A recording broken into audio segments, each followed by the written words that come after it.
अस्सलाम वालेकुम students, welcome to Amy foundation school.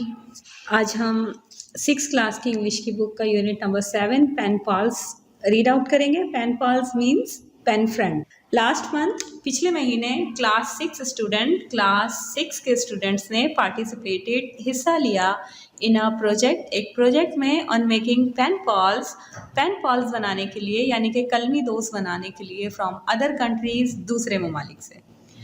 They sent letters to students, उन्होंने खतूत भेजे स्टूडेंट्स को इन जापान में थ्रू द जापानीज एम्बेसी, जापानी एम्बेसी के through.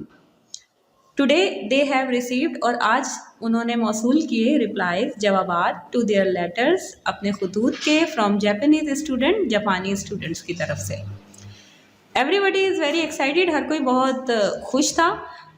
There class teacher miss Kulsoom, उनकी जो क्लास टीचर थी miss Kulsoom, has asked them, उन्होंने उनसे कहा टू ओपन देयर लेटर्स, कि वो अपने अपने खतूत खोलें, and then read them out to their classmate one by one, और फिर अपने क्लासमेट्स को वो तमाम खतूत पढ़कर बताएं एक एक करके। Miss Kulsoom ask Shamir, miss Kulsoom ने शामिर से कहा टू ओपन हिज लेटर, कि वो अपना ख़त खोले, and read it to the class, और क्लास को पढ़कर बताएं। डियर शामिर, कोनिचिवा, प्यारे शामिर। कोनिचिवा मीन्स हेलो इन जापानीज। कोनिचिवा जापानीज वर्ड है जिसका मतलब है hello. Happy to receive a letter from you, तुम्हारी तरफ से ख़त वसूल किया और बहुत खुशी हुई। Shamir, I am excited to have a pen pal from Pakistan, और मैं बहुत खुश हूँ कि पाकिस्तान से मेरा कोई पेन फ्रेंड या फिर कलमी दोस्त बना है। My name is Kazuki, meaning peace. मेरा नाम काजुकी है जिसका मतलब है अमन। I am a 12-year-old boy, मैं एक 12 साल का लड़का हूँ। आई स्टडी इन ग्रेड 6, और 6 क्लास में पढ़ता हूँ। आई लिव इन टोक्यो, मैं टोक्यो में रहता हूँ, द कैपिटल ऑफ जापान, जो कि जापान का दारुल हुकूमत है। My country is also called Nippon, source of the sun. मेरे मुल्क को निपोन भी कहा जाता है, जिसका मतलब है सोर्स ऑफ द सन, यानी कि सूरज की रोशनी का ज़रिया। We have all 4 seasons in Japan, हमारे मुल्क में या जापान में 4 मौसम होते हैं। Some parts of Japan are very cold, कुछ हिस्से जापान के बहुत सर्द हैं, and it snows in winter, और सर्दियों में यहाँ बर्फ़बारी होती है। वाइल सम आर हॉट, जबकि कुछ जो हैं वो गर्म हैं, एंड ह्यूमिड इन समर, और यहाँ पर गर्मी के मौसम में बहुत नमी होती है। Now I will tell you, अब मैं तुम्हें बताता हूँ, how I spend my day and what my life in school is like, कि मैं अपना दिन कैसे गुजारता हूँ और मैं स्कूल में किस तरह रहता हूँ। In the morning just like any other child, सुबह के वक्त किसी भी दूसरे बच्चे की तरह, आई ईट ब्रेकफास्ट, मैं सबसे पहले नाश्ता करता हूँ। But I eat it at a special table, लेकिन मैं एक ख़ास किस्म की टेबल पर नाश्ता करता हूँ, कॉल्ड आ कोटाट्सो, जिसको कोटाट्सो कहा जाता है, विच इज़ अ लो टेबल, जो कि बहुत निचला होता है। देयर आर नो चेयर, इसके लिए कोई चेयर नहीं होती। We sit on the ground, हम ज़मीन पर बैठते हैं, ऑन मैट्स, चटाइयों पर, with our legs under the table, और हमारी टांगे टेबल के नीचे होती हैं। Usually we eat our traditional breakfast, ज़्यादातर हम अपना रिवायती नाश्ता करते हैं, which is mainly rice and seafood, जो कि चावल और सी फूड पर मुश्तमिल होता है, जिसमें फ़िश वगैरह आ जाती है। My favourite is rice porridge, मेरा जो पसंदीदा है वो चावल का दलिया है, दैट इज़ कॉल्ड ओकायो, जिसको ओकायो कहा जाता है, and is easy to digest, और इसे हज़म करना बहुत आसान है। However, sometime I also eat eggs and bread, जबकि कभी कभी मैं अंडे और डबल रोटी भी खाता हूँ। आफ्टर ब्रेकफास्ट के बाद यानी नाश्ते के बाद, I wear my school uniform and walk to school, मैं स्कूल यूनिफॉर्म पहनता हूँ और स्कूल की तरफ चल पड़ता हूँ। I also wear a yellow hat, मैं एक येलो हैट भी पहनता हूँ, and a jacket on which my home and school addresses are written, और एक जैकेट भी पहनता हूँ जिस पे मेरे घर का और मेरे स्कूल का एड्रेस लिखा होता है। This is for my safety, और ये मेरी हिफाजत के लिए है, so that drivers can easily spot me when I am crossing a road, ताकि ड्राइवर्स हजरात जो हैं वो फ़ौरन मुझे स्पॉट कर लें, फ़ौरन समझ जाएं कि ये स्टूडेंट हैं जिस टाइम मैं रोड क्रॉस करता हूँ। School in Japanese is called gakko, Japanese में स्कूल को कैको कहा जाता है। My school starts at 8:30 AM। मेरा स्कूल सुबह 8:30 शुरू होता है एंड एंड्स एट 3 PM और 3 बजे दोपहर ख़त्म हो जाता है। समटाइम्स कभी कभार वी स्टे आफ्टर स्कूल। हम स्कूल में स्कूल के बाद भी रुकते हैं to take part in sport, खेलों में हिस्सा लेने के लिए, एंड अदर एक्टिविटीज़ और दूसरी सरगर्मियों में हिस्सा लेने के लिए। I go to school from Monday to Friday. मैं मंडे टू फ्राइडे स्कूल जाता हूँ 5 days a week, हफ्ते में 5 बार, and then every first and third Saturday of the month, और हर महीने के पहले और तीसरे हफ्ते को भी जाता हूँ। We call our teacher sensei. हम अपने टीचर को सेंसेई कहते हैं। That is the Japanese word for teacher, जो कि जापानी वर्ड है एक टीचर के लिए। एवरी मॉर्निंग, हर सुबह, वी बो टू आर टीचर आर से गुड मॉर्निंग। हम हाथ बांधकर अपने टीचर्स के आगे झुकते हैं और उन्हें गुड मॉर्निंग कहते हैं। I like my school. मुझे अपना स्कूल बहुत अच्छा लगता है। इन स्कूल में वी लर्न साइंस। हम क्या क्या सीखते हैं? Science, art, music, social studies, maths, English and the Japanese language और जापानी ज़बान। During the lunch hour, lunch के दौरान, we sit and eat in the classroom. हम क्लासरूम में ही बैठते हैं और वहीं खाते हैं। We get our lunch from school. हम अपना लंच स्कूल से ही हासिल करते हैं, which is healthy and nutritious, जो कि बहुत सेहतमंद और ग़िज़ाइयत से भरपूर होता है। Usually the food we eat is rice. ज़्यादातर जो हम खाना खाते हैं उसमें चावल, फ्राइड नूडल्स, मीट यानी कि गोश्त, मिल्क यानी दूध, एंड फ्रूट्स यानी फल शामिल होते हैं। We use chopstick to eat our food. हम एक ख़ास किस्म की चॉपस्टिक, लकड़ी से बनी स्टिक्स होती हैं, उनको इस्तेमाल करते हैं। These are long thin stick. ये लंबी और बारीक लकड़ियाँ होती हैं। We also take turns to serve meals to our classmates. और हम अपनी बारी लगाते हैं क्लासमेट्स को मील सर्व करने के लिए, यानी कि खाना देने के लिए। Keeping our school clean is very important to us. अपने स्कूल को साफ़ सुथरा रखना हमारे लिए बहुत अहम है। My classmates and I also clean the whole classroom and school area। मैं और मेरे क्लास के साथी अपनी पूरी क्लास को भी साफ करते हैं और स्कूल को भी। We pick up paper from the floor and sweep the room। हम फर्श पर गिरे पेपर्स को उठा लेते हैं और क्लास को साफ रखते हैं। We also clean our own desk and things। हम खुद ही अपने डेस्क और तमाम चीज़ें साफ करते हैं। During summer we have swimming and kendo lessons. Summer के दौरान यानी कि गर्मियों में हमारे स्विमिंग की क्लासेस भी होती हैं और कैंडो के लेसन्स भी होते हैं, ट्वाइस अ वीक, हफ्ते में 2 बार। Kendo is the method of sword fighting. Kendo एक तरह की तलवार से लड़ी जाने वाली लड़ाई है, use by the Japanese soldiers. जो जापानीज सोल्जर जो है इस्तेमाल किया करते थे इन ओल्डन टाइम्स, पुराने वक्तों में। But we practise it with bamboo rods. लेकिन हम इसे तलवार के बजाय बैम्बू रॉड यानी कि बांस इस्तेमाल करके खेलते हैं। सम अदर स्पोर्ट्स, कुछ दूसरे खेल, इंक्लूड मार्शल आर्ट्स, जिसमें मार्शल आर्ट्स शामिल है, सच एज जैसे कि judo and karate. Judo is a sport. Judo एक तरह का खेल है and method of physical training, और एक तरह की जिस्मानी ट्रेनिंग है, तरबियत है, सिमिलर टू रेसलिंग, जो रेसलिंग से मिलती जुलती है। इन विच, जिसमें players grip and try to throw each other down. जिसमें जो खेलने वाले होते हैं वो एक दूसरे को पकड़ लेते हैं और एक दूसरे को ज़मीन पर गिराने की कोशिश करते हैं। Karate is Japanese self defence training. इसी तरह कराटे जो है वो सेल्फ डिफेंस यानी कि अपना बचाव करने की एक तरह की तरबियत है। इन विच, जिसमें blows and kicks are used. हम मुक्कों का और लातों का इस्तेमाल करते हैं। We also practise archery. इसके अलावा हम आर्करी भी यूज़ करते हैं, यानी कि प्रैक्टिस करते हैं उसकी। आर्करी इज़ अ गेम। आर्करी भी एक तरह का गेम है ऑफ शूटिंग एरोज, तीर अंदाजी का, with the help of a बो, जिसे हम एक बो के ज़रिए जो है वो थ्रो करते हैं। Some other western sports that we like are baseball and golf.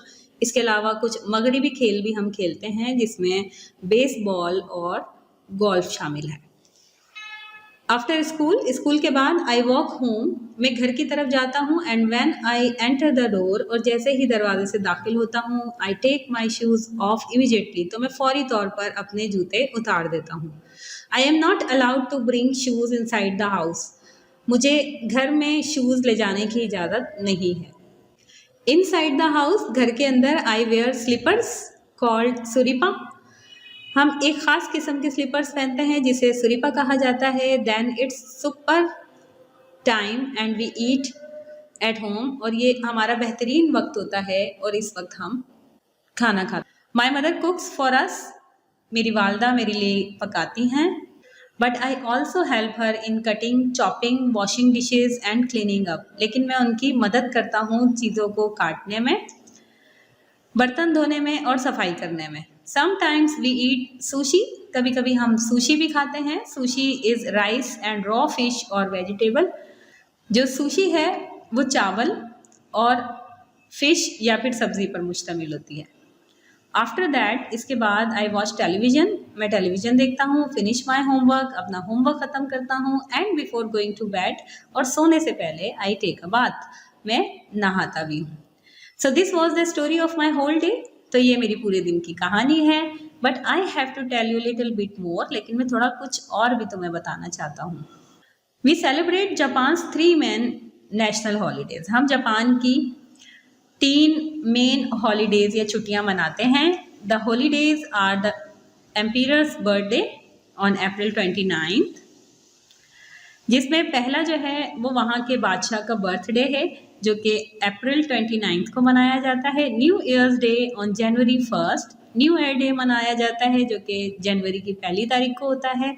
And constitution day on May 3, और कॉन्स्टिट्यूशन डे यानी कि वहाँ का जो आइन बना था उसकी याद में जो एक दिन मनाया जाता है वो 3 मई को मनाया जाता है। My favourite festival is the boys day festival, मेरा जो पसंदीदा त्यौहार है वो बॉयज़ डे फेस्टिवल है। It is on the 5th day of the 5th month, ये 5वें महीने की 5 तारीख को यानी कि 5 मई को मनाया जाता है फॉर बॉयज़ डे। और इस दिन के लिए we go to a carnival, हम एक कार्निवल में जाते हैं, एक मेले में जाते हैं। आउटसाइड आवर हाउस, अपने घर के बाहर, we fly a carp kite, हम एक कार्प काइट फ्लाई करते हैं, उड़ाते हैं। It is a kite, carp kite क्या होता है? ये एक तरह की काइट है, पतंग है, शेप लाइक अ कार्प फिश, जो कि कार्प मछली से मिलती जुलती है, एक खास किस्म की मछली से मिलती जुलती है। दैट सिंपलाइजेज स्ट्रेंथ, और ये निशानी है ताकत की, एनर्जी, तवानाई की, एंड लॉन्ग लाइफ, और लंबी ज़िंदगी की। ड्यूरिंग द फेस्टिवल, फेस्टिवल्स के दौरान many people wear a kimono, बहुत सारे लोग जो हैं वो किमोनो पहनते हैं, which is a traditional Japanese dress, जो कि एक ख़ास किस्म का रिवायती लिबास है जापानीज़ का। So what you think? तो आपका क्या ख्याल है? Is my life any different from yours और द सेम? क्या मेरी ज़िंदगी आपसे मुख्तलिफ है या फिर आप जैसी ही है? Do keep writing to me, मुझे लिखते रहिएगा। योर फ्रेंड, आपका दोस्त काजुकी। सो डियर स्टूडेंट्स, बहुत इंटरेस्टिंग चैप्टर था जिसे हमने रीड आउट कर लिया। आइए अब बुक वर्क की तरफ चलते हैं। Exercise A is complete the following task. Match the word in column 1 with the meaning in column 2। Column 1 में मौजूद वर्ड्स का उनके मीनिंग जो कि कॉलम 2 में मौजूद हैं आपने मैच करना है। First word is traditional which means with tradition. Second one is carnival, it means a festival. Number 3 ampere which means king, immediately, without delay. Nutritious, providing nourishment. Meal, food served and eaten in one sitting. Bow, to bend downward. Spot, to find or to locate. Second one is circle the correct answer. ये कुछ questions दिए गए हैं और 3 options दिए गए हैं, आपने राइट ऑप्शन पर सर्कल करना है। आइए इसे सॉल्व करते हैं। First one is the capital of Japan is Beijing, Tokyo, Osaka. Right word is Tokyo. Number 2, Japan is also called Nippon, Saran, Taiwan. It's Nippon. Number 3, school in Japanese is called Gekko. Gekko Reiki. First option is the right option. Number 4, in Japanese sensei means teacher, mother, sister. It's teacher. Number 5, the traditional Japanese dress is called kimono, kuriki, maxi. It's kimono. Exercise 3. Carefully read the definition of traditional Japanese sport given below. Then choose the correct definition and write it in front of the pictures given below. यहाँ पे कुछ sports के नाम दिए गए हैं, can do, आर्करी, judo, karate, और उसकी डेफिनेशन दी गई है आपने नीचे दिए गए कॉलम में मौजूद ये कॉलम आपको बना के दिया गया है और कुछ पिक्चर्स उसमें लगा दी गई हैं, तो आपने राइट डेफिनेशन राइट कॉलम में लिखनी है। Number 1, archery. Archery is a game of shooting arrows with the help of a bow. Number 2, judo. Judo is a sport and method of physical training similar to wrestling in which players grip and try to throw each other down. Karate. Karate is Japanese self-defense training in which blows and kicks are used. And the last one is kendo. Kendo is a method of sword fighting used by the Japanese soldiers in olden times. Number 4 देखिएगा please. Read Kazuki's letter carefully and write any 5 similarities and 5 differences between your and Kazuki's life in the column below. आपको column दिया गया है, उसमें अपनी और काजुकी की जिंदगी की आपने कोई भी 5 सिमिलैरिटीज लिखनी है और 5 ही डिफरेंसेस लिखने हैं. Similarities: breakfast, wearing uniform, keeping neat and clean most of the subjects in school, and in the last food. Differences देखिएगा: language, festivals, tradition, ways of cleaning, games. Reflexive pronouns की definition पढ़ते हैं. We use a reflexive pronoun when we want to refer back to the subject of the sentence और clause. Reflexive pronoun end in self singular और self in plural. For example, myself, yourself, himself, herself, itself, ourselves, yourselves, themselves. Now the exercise is use reflexive pronoun and complete the sentences. This is your exercise. Let's complete it. Number 1, Kashif and Mustafa did the project all day. Kashif and Mustafa are plural in form. So we put here themselves. I wondered about that. Myself. Ahmed heard dash playing hockey himself. The calculator will turn dash off when it is not being used itself. Make sure you clean dash up before the party start yourself. Alia cleaned the plates herself. You and I have to ask ourselves that question. Do you boys think you can handle this yourself? Exercise D. Fill in the blanks with suitable interrogative pronouns. Interrogative pronouns की help लेकर आपने जो है ये तमाम blanks को fill out करना है, like who, why, whom, etc. Number 1, dash wants to go to the park. Who wants to go to the park? Number 2, dash did you invite to your birthday party? Whom did you invite to your birthday party? She asked dash do I like tea or coffee? What do I like, tea or coffee? About dash are you speaking? About whom are you speaking? Dash stood first in the exams. Who stood first in the exam? Number 6, dash do you want to do? What do you want to do? Number 7, dash bag should I take? Which bag should I take? Number 8, I don't know dash said these words. Who said these words? Dash of these books will you take? Which of these books will you take? Dash did he come here for? What did he come here for? Next exercise is underline the indefinite pronoun in each sentence. So what is indefinite pronoun? Let's know that indefinite pronoun does not refer to any specific person, thing or amount. Some typical indefinite pronouns are all, another, any, anybody, anyone, anything, each, everybody, everyone, everything, few, many, nobody, one, several, some, somebody, someone.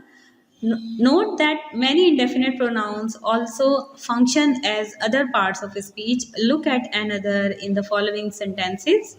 Like he has one job in the day and another at night. Pronoun. I'd like another drink, please. Adjective. So underline the indefinite pronoun in each sentence. Would someone help me move this table to the center of the room? Here, someone is indefinite pronoun. Each of the cakes is labeled with a student's name, each. Somebody told me that there are ghosts in that old house. Somebody. Is everyone ready to see the next game? Everyone. Number 5. The others have already gone home to eat. Others. Many have a habit of chewing gum while working. Many. Dash belong to a rare breed of horses. They.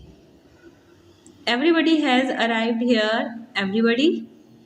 Does anyone know where my bag is? Anyone? Is everything ready for the party?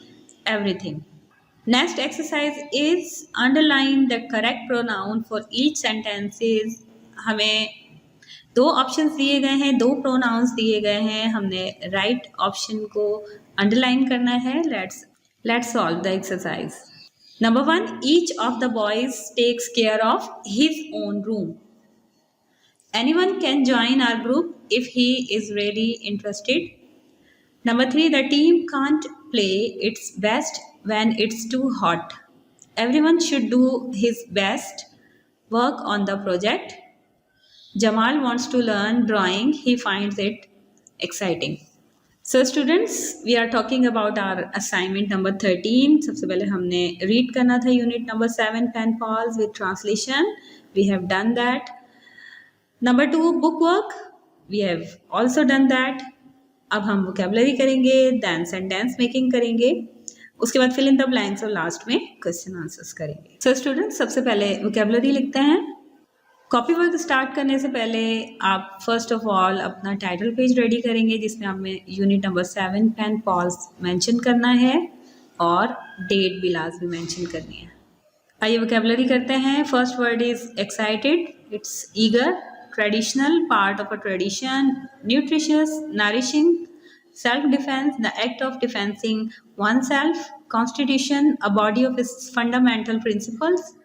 Festival, a period of celebration. Sentence making की तरफ आते हैं. First word is participate. Class students participated in a project on making pen pals. Capital, Tokyo is the capital of Japan. Winter, some parts of Japan very cold and it snows in winter. Teacher, sensei is a Japanese word for teacher. Classroom, during the lunch hour we sit and eat in the classroom. Holiday, Japanese celebrate 3 main national holidays. Fill in the blanks करते हैं. First one is class 6 student participated in a dash on pen pals its project. Number 2, dash means hello in Japanese, konnichiwa. Number 3, school in Japanese is called gakko. Dash is a traditional Japanese dress, kimono. Number 5, Kazuki is a dash year old Japanese boy, 12-year-old Japanese boy. Number 6, dash means source of the sun. Nippon means source of the sun. Question answers करते हैं. First question is, what was the project in which class 6 students participated? Class 6 students participated in a project on making pen pals from other countries. What kind of breakfast do the Japanese eat? The Japanese usually eat their traditional breakfast, which is mainly rice and seafood. Question number 3, name the 3 national holidays that Kazuki celebrates. Kazuki celebrates 3 main national holidays. The holidays are the Emperor's birthday, New Year Day, and Constitution Day. Number 4, which is Kazuki's favorite festival? When does it take place? Kazuki's favorite festival is the Boys' Day festival. It is on the 5th day of the 5th month, May 5th. What is a carp kite and what does it symbolize? For Boys' Day, Japanese go to a carnival where they fly a carp kite. It is a kite shaped like a carp fish that symbolizes strength. Energy and long life. So students, unit number 7 हमने complete कर लिया। इंशाल्लाह आपसे next video में दोबारा मुलाकात होगी। अपना बहुत सारा ख्याल रखिएगा। अल्लाह हाफिज़।